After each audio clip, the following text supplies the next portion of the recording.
Voy a tratar de abordar esta presentación, bueno, esta pequeña plática en cuanto a los mandatos y ejes de trabajo de UNODC, para quienes no nos conozcan todavía, las convenciones e instrumentos internacionales, sobre todo las que rigen la prevención del delito, estas directrices para la prevención del delito, que de hecho incluyen varios puntos de los que ya se mencionaron y que exhorta a los Estados miembros a todos los niveles, tanto nacional, estatal y subnacional, que serían los municipios, a adoptar estas directrices, y algunas prácticas de prevención del delito y construcción de paz basada en evidencia, principalmente a través de esta estrategia UNODC, que es una iniciativa global, y algunos programas globales también considerados basados en evidencia, porque incluyen metodologías de evaluación de impacto, entre otro diseño riguroso para su implementación, Juega Vive, Construyendo Familias y SCORE. La siguiente, por favor. Bueno, ¿qué es UNODC? Es una agencia del Sistema de Naciones Unidas que opera a nivel global. En México somos una de las más de 25 agencias que operan, seguramente a las que ubican es ONU Mujeres, UNICEF, ONU Habitat, somos agencias hermanas, y UNODC es una agencia especializada en la materia de drogas y delito principalmente. El nombre es Naciones Unidas contra la Droga y el Delito, y aquí en México nos dicen UNODC o UNDOC, que es como más en español. ¿A qué trabajamos? Principalmente la construcción de paz, como es todo el mandato general del Sistema de Naciones Unidas, la seguridad, el desarrollo, y bueno, también esto en busca de la construcción de comunidades y sociedades seguras y justas. La agenda en la que nos regimos también es la misma agenda de todas las agencias del sistema, que es la Agenda de Desarrollo Sostenible, y UNODC es custodia del ODS 16, que es Paz, Justicia e Instituciones Sólidas. Tenemos 17 ODS a cumplir a 2030, ahorita con los temas de pandemia y otras problemáticas estructurales. Vamos un poco tarde a nivel global, pero esperamos reforzar esfuerzos para su cumplimiento. Y bueno, en México, ¿a qué nos dedicamos? Bueno, en México y a nivel global, principalmente a la investigación y análisis, a la asistencia normativa y a la asistencia técnica. Entonces ahorita les voy a platicar un poquito de estos puntos.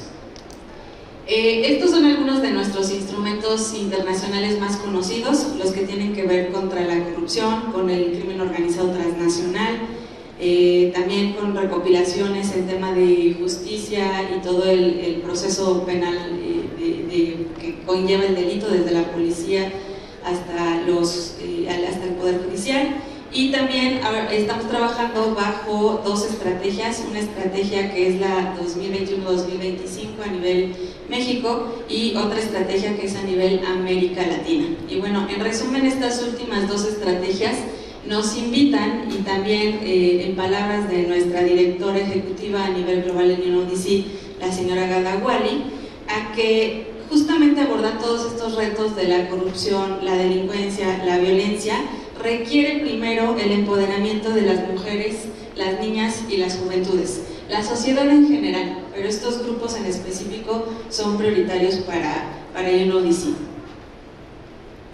Bueno, esta lámina creo que se relaciona un poquito con una pregunta que hizo el estudiante de Estado de México, y que la maestra Liliana ya nos ayudó a adelantar un poco, pero justamente no podemos hacer prevención sin antes atender las causas estructurales que afectan la calidad de vida y el desarrollo de las personas. Cuando hablamos de esto, hablamos de la prevención social del delito y la violencia. Si habláramos solamente de la prevención del delito y la violencia, nos podemos remitir a fuentes más criminológicas, o que solamente atienden, por ejemplo, el triángulo del delito o el aspecto situacional para que no ocurra el delito.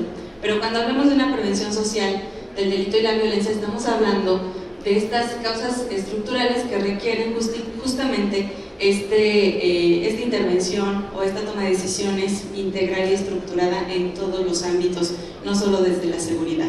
Eso lo voy a mencionar más adelante, pero aquí lo que quiero resaltar es que justamente la violencia o el delito, si agregamos ahí el delito u otro problema, exacerban todos estos otros problemas de la desigualdad social, de la pobreza, y esto también afecta a nuestro crecimiento económico como países. No lo hemos visto, las alertas, por ejemplo, de no visita en tal estado o municipio por el tema de violencia, todo eso afecta también el crecimiento económico. Y si nuestras poblaciones objetivo, por ejemplo, no están teniendo una adecuada calidad de vida, a veces, aunque nosotros queramos implementar proyectos e intervenciones que estén muy bien diseñadas, si ellos a veces no tienen para el pasaje para trasladarse, por ejemplo, ahí ya estamos fallando también como sociedad y como tomadores de decisiones. Lo mismo pasa con el tema educativo y con la desigualdad de género, por ejemplo, pero todo lo que es la violencia y estos fenómenos van a afectar aquello positivo que ayude al desarrollo de los países o de las ciudades. En cuanto a prevención del delito, ¿bajo qué se rige UNODC? Es bajo estas directrices. Existe un manual, está en línea, está diseñado desde 2002 y estamos buscando actualizarlo. Este se ha hecho de la mano con múltiples estados miembros del Sistema de Naciones Unidas, y UNODC es el encargado de la prevención del delito. En este caso, de las agencias del Sistema de Naciones Unidas, así como ONU Mujeres tiene bajo su mandato todo el tema de mujeres, y que las demás agencias lo trabajamos de manera transversal. Por ejemplo, UNODC trabaja la prevención del delito, cuenta con una comisión especializada para promover la prevención del delito en los Estados miembros, y próximamente en 2026 va a haber un congreso en Emiratos Árabes. Ojalá que muchas autoridades puedan participar, porque este congreso se elabora cada 5 años, y la agenda de trabajo ahorita que está asentada en este congreso tiene que ver, por ejemplo, con poner a las personas al centro, con trabajar con el uso de las tecnologías, y también conseguir promoviendo la información y la toma de decisiones basadas en evidencia. Entonces, estas directrices van a ser muy, en términos conceptuales o académicos, parecido a lo que ya nos señalan también los 3 niveles de la prevención del delito, la prevención social del delito. Pero aquí se apuesta también por la prevención mediante estos 4 puntos, mediante el desarrollo social, la base local o comunitaria, la prevención de situaciones, que sería la prevención situacional, y también los programas de reinserción. Entonces, estas directrices hacen hincapié en promover el uso de los conocimientos y la información adecuada para atender justamente todas estas causas subyacentes, ¿no? Que es todo lo estructural también que promueve o que propicia el delito.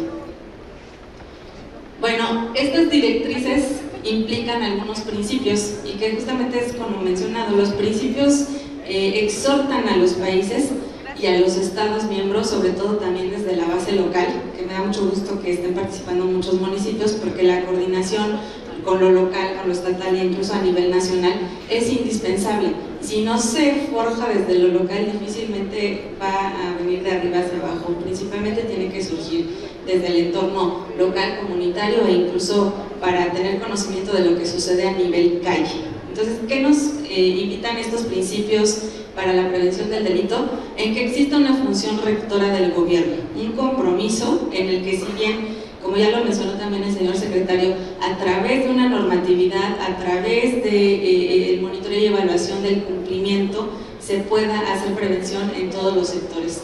Hay buenas prácticas, por ejemplo, en Querétaro ya cuentan con un reglamento de prevención social a nivel municipal. Mañana lo van a platicar un poco, no me voy a adelantar, pero sí hay buenas prácticas en las que se promueve este cumplimiento, pues ni modo, de manera regulada, porque si no muchas veces no se cumple.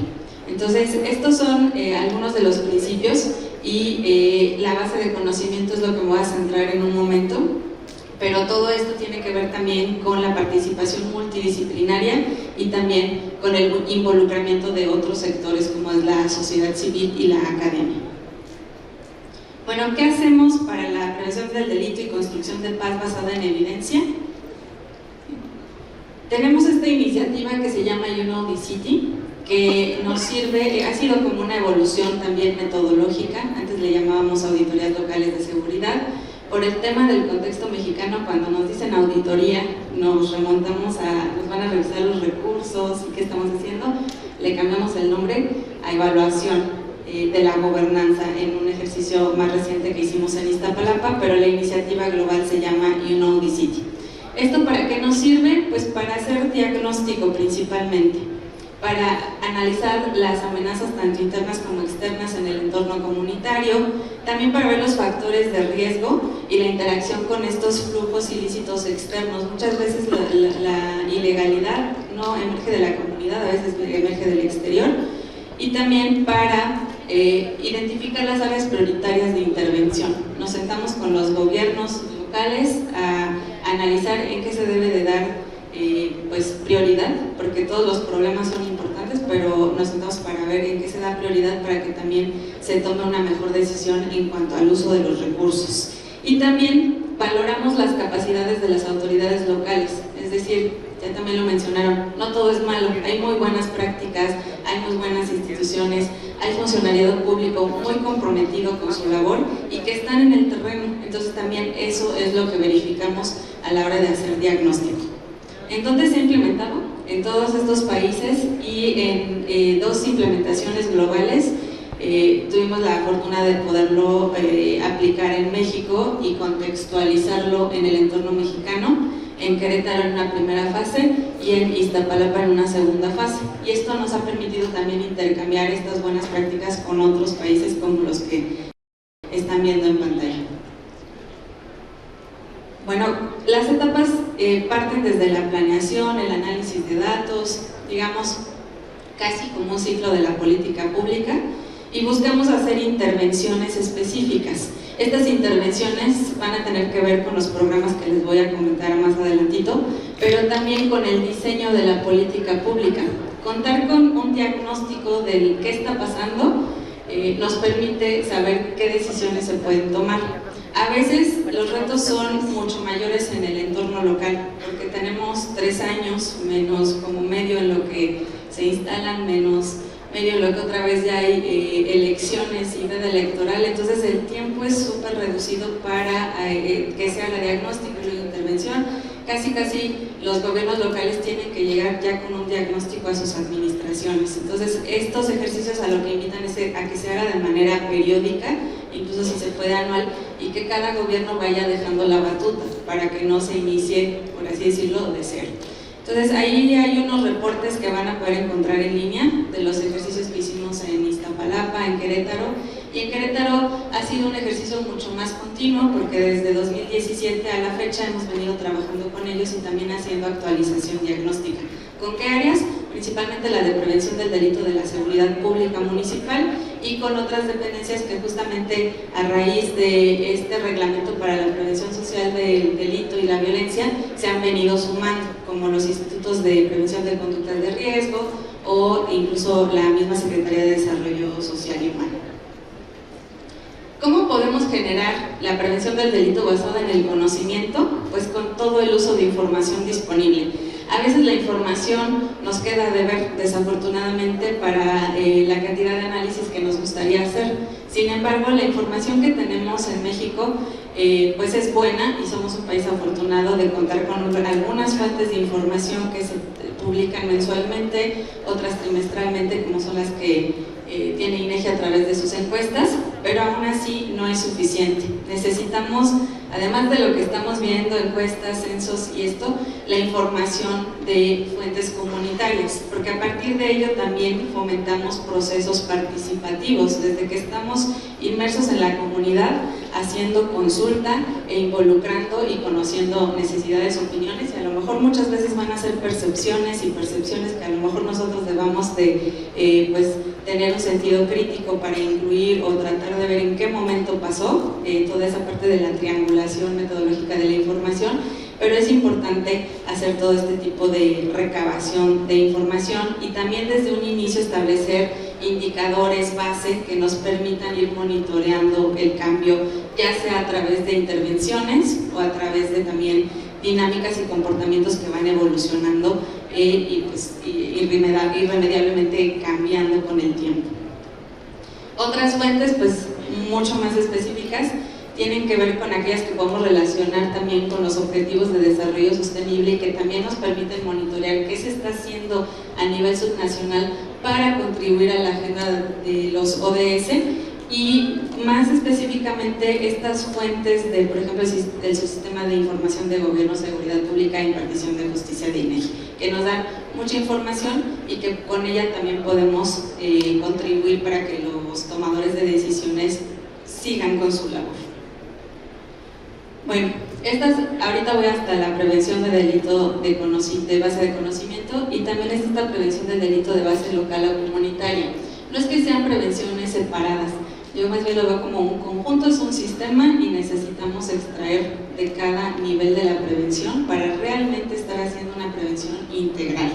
Entonces, en la base local o comunitaria, lo que debemos de hacer o lo que pretendemos con esto es aumentar la sensación de seguridad, justamente con los componentes de determinadas comunidades, es ir y hacer consulta, es también verificar la información, es responder a esas preocupaciones y problemáticas, y de hecho desde UNODC, vamos con nuestro chaleco de la ONU y aún así nos reclaman, porque hay mucha consulta y también hay un desgaste con la ciudadanía cuando como autoridades a lo mejor podemos estarnos presentando y no dar un correcto seguimiento o cumplimiento a esa consulta que se hizo.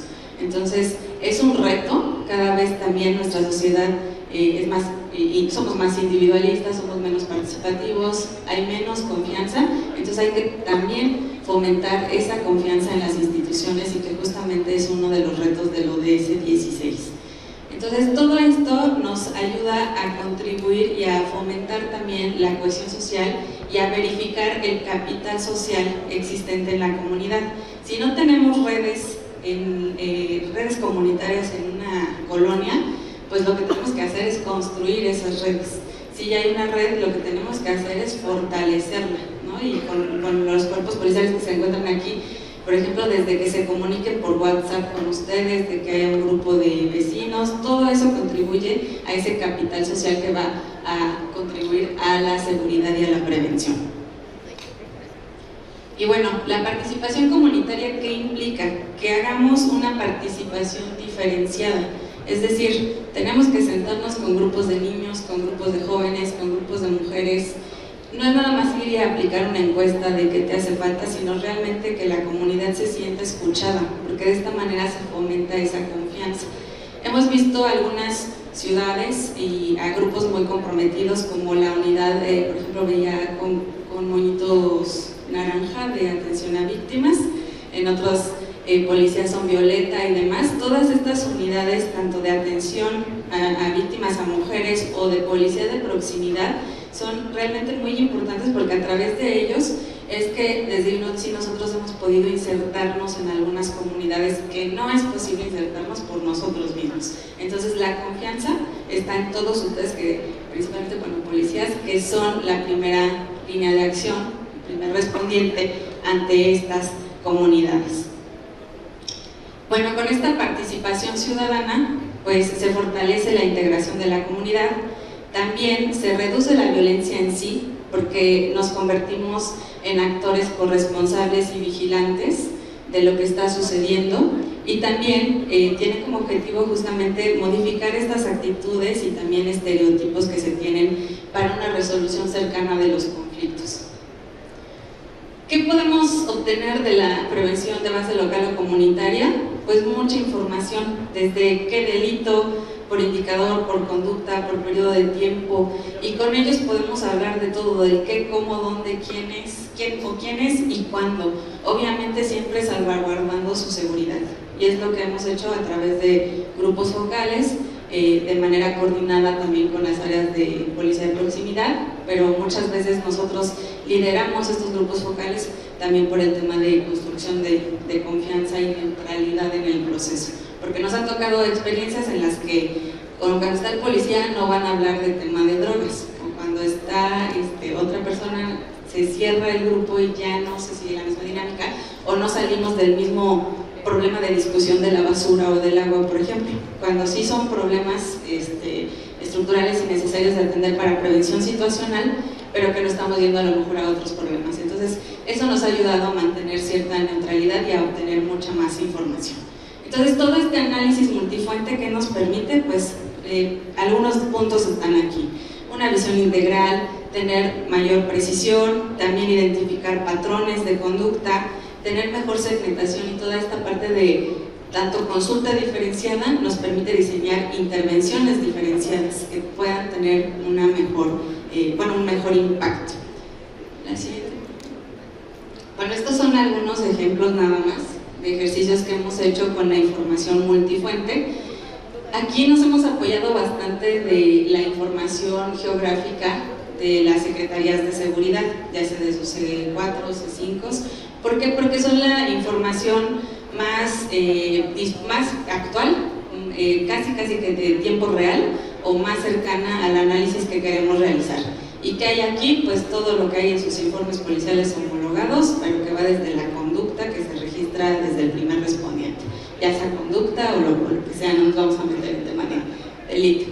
Pero se registran todas estas conductas, y estas conductas nos permiten poder tener georreferenciada esta información al mismo tiempo que la información cartográfica que recuperamos de los grupos focales. Entonces aquí vamos cotejando y revisando justamente que las preocupaciones de la población son casi igual de acertadas que las preocupaciones que los registros administrativos de las policías municipales, o incluso a veces encontramos otros problemas desde el entorno comunitario que no se tienen registrados porque justamente no forman parte de este catálogo de conductas.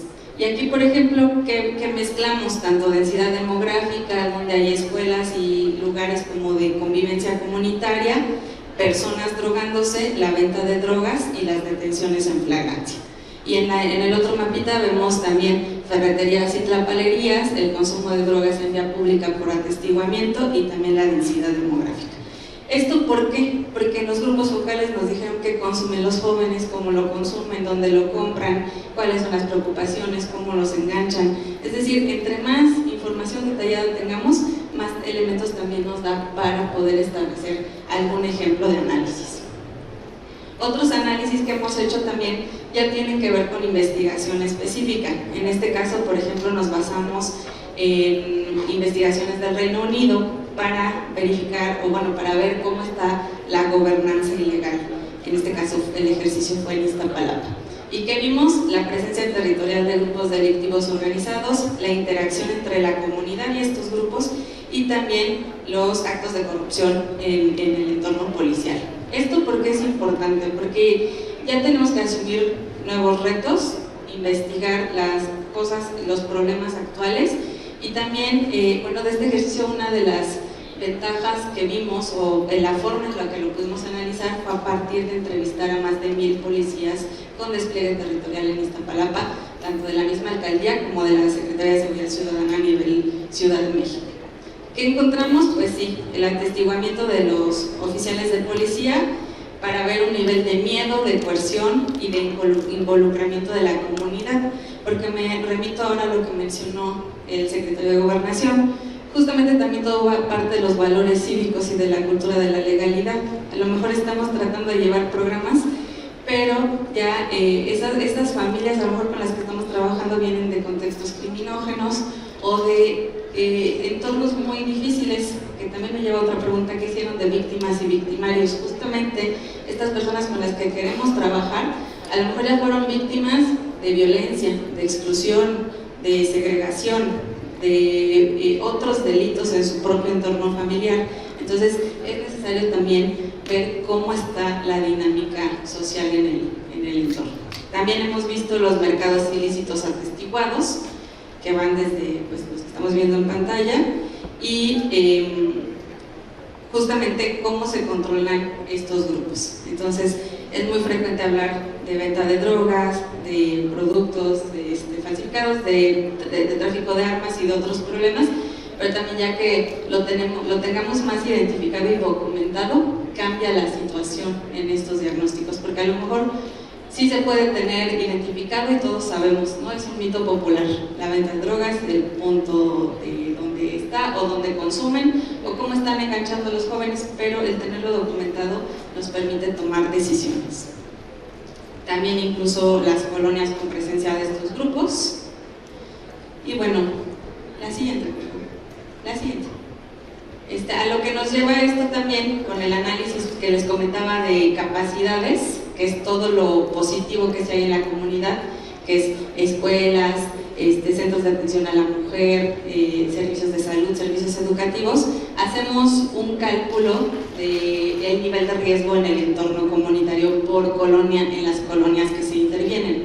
Entonces, de cada colonia vamos viendo qué tan vulnerable y qué tantas amenazas. Las vulnerabilidades, todo lo estructural y todo lo urbano; las amenazas, todos los delitos y conductas violentas; y las capacidades, todo lo positivo. Y bueno, en estos ejercicios, por ejemplo, en Iztapalapa solo nos dieron riesgos altos y muy altos, y de hecho aumentamos una categoría de muy alto, porque cuando hicimos el ejercicio con Querétaro era pues bajo, medio y alto, y todas nos daban medio y alto, incluso aquellas con poca incidencia delictiva. Y la ventaja de estos ejercicios es que también nos permite ver aquellas colonias con baja incidencia delictiva y todos los problemas urbanos que tiene, porque no solamente se trata de analizar el delito y si tiene mucha incidencia o no, sino también todo el contexto e incluso las situaciones que se están presentando a nivel calle, porque ya entre una calle y otra cambia la dinámica totalmente.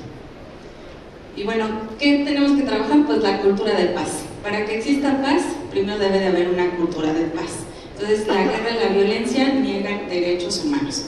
La cultura de paz, como lo menciono, es una condición previa a la paz de las sociedades, y esto solo puede lograrse cuando estos derechos humanos se cumplan y cuando se trabaje en pro del desarrollo y bienestar de las sociedades. ¿Qué necesitamos? Mayor protección de derechos humanos y menos violencia. Es una ecuación fácil, también como la otra que les presentaba del análisis de riesgo. Lo difícil es alcanzarlo.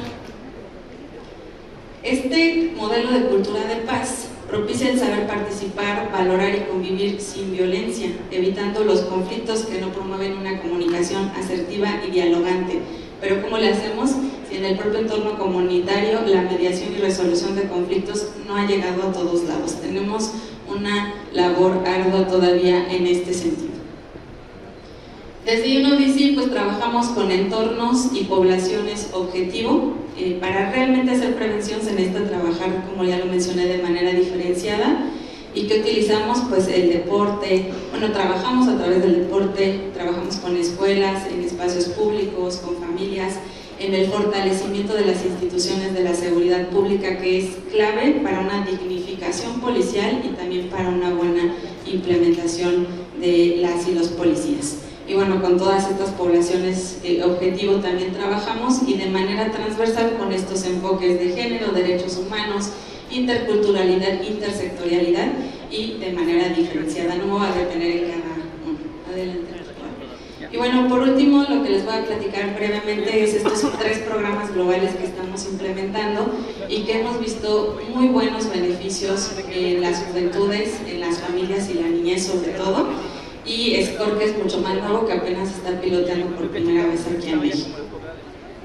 Juega Vive trabaja a partir de sesiones lúdico-deportivas con jóvenes de 13 a 18 años, y no vamos UNODC a implementar el proyecto, sino que capacitamos a policías, a personal de prevención del delito, a personal de desarrollo humano, a personal de familias, a todo el personal que se quiera capacitar y que tenga un área de intervención en prevención del delito, para llevar el programa a las escuelas o las comunidades. Son 10 sesiones en las que si un policía de proximidad lo formamos como entrenador, se convierte en un modelo a seguir para estos jóvenes.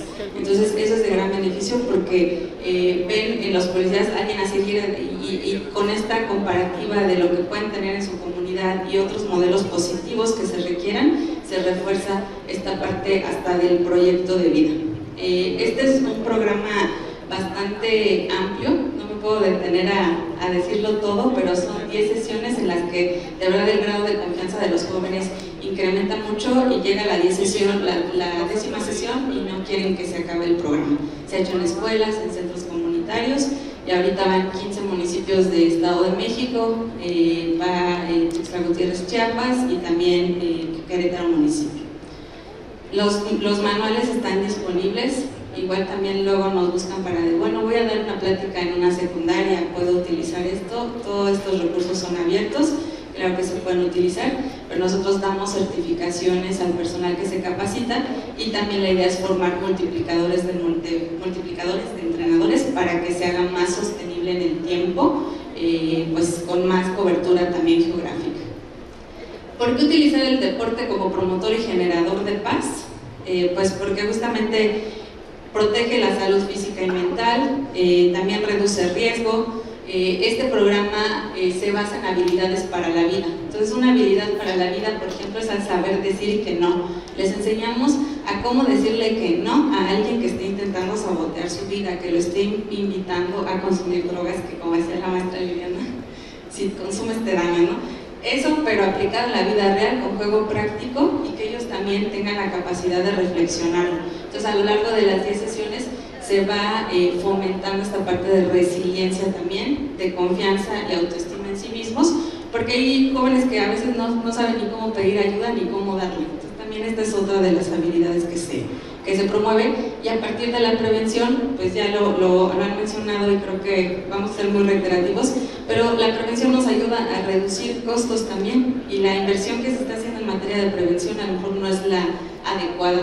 Estamos invirtiendo en otros temas que también son muy relevantes, como las tecnologías y demás, pero también hay que jalar otro poquito para prevención. Bueno, esto es como parecido a lo que acabo de decir. Y bueno, también hemos trabajado mucho la parte de espacios públicos seguros. La siguiente. Esto ha sido tanto en el marco de otros proyectos como en el marco de Juega Vive, ya también lo mencionaron y es algo que están haciendo aquí en Puebla, en el Centro Estatal de Prevención. Pero aquí, a partir de estos programas Juega Vive y Construyendo Familias, dignificamos espacios cercanos a las intervenciones y a las escuelas de estos jóvenes. Entonces, ¿qué hacemos con ellos? Desde pintar bocetos para el mural que se va a pintar, para que ellos tengan un sentido de pertenencia, de identidad, que lo vean como propio, que realmente se apropien del espacio y que lo utilicen, hasta otras cosas que le hemos llamado una dignificación 360 grados, porque es invitar a la comunidad a barrer, a podar, a recoger basura, y todo esto también ha sido gracias a colaboraciones con iniciativa privada, por ejemplo, como México Bien Hecho, y aquí también promovemos otras actividades deportivas, artísticas y culturales. Y bueno, de Juega Vive, por ejemplo, este es un ejemplo de un cambio de percepción en cuanto a, si puedo decir, si algo me molesta o me pone nervioso, que tiene que ver con la habilidad para la vida del manejo de emociones y estrés. Se aplican cuestionarios al inicio y al final del programa con un grupo tratamiento y un grupo control para realmente ver cuál fue el impacto de cambio después de la intervención.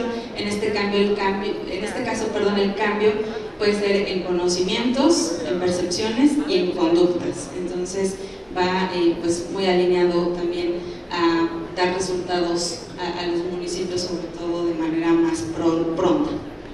Construyendo Familias es otra de nuestras iniciativas, de nuestros programas globales, que también retomaré de lo que ya mencionaron. Trabajar con las familias es indispensable. En este programa trabajamos tanto con niños como con cuidadoras y cuidadores. Cuidadoras y cuidadores consideramos al papá, a la mamá, a la abuelita e incluso hasta a los hermanos o los vecinos que cuiden a las niñas y niños. Va dirigido a niñez de 8 a 12 años.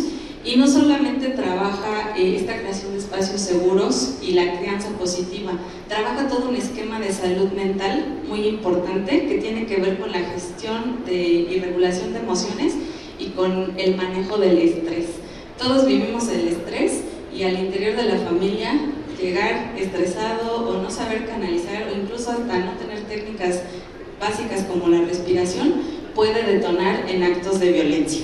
Y bueno, ya con las familias vamos creando otro tipo de protocolos, si es que ya existe violencia intrafamiliar u otras atenciones que se requieran, pero esto, por ejemplo, veo que aquí también hay MUCPAS, en el Estado de México lo hemos hecho a través de MUCPAS, también se ha hecho en alianza con DIF, con escuelas, digamos, hay toda una alianza ahí para su implementación. Y también certificamos a funcionariado público para que sean ellos quienes lleven estos beneficios a las familias y a la niñez.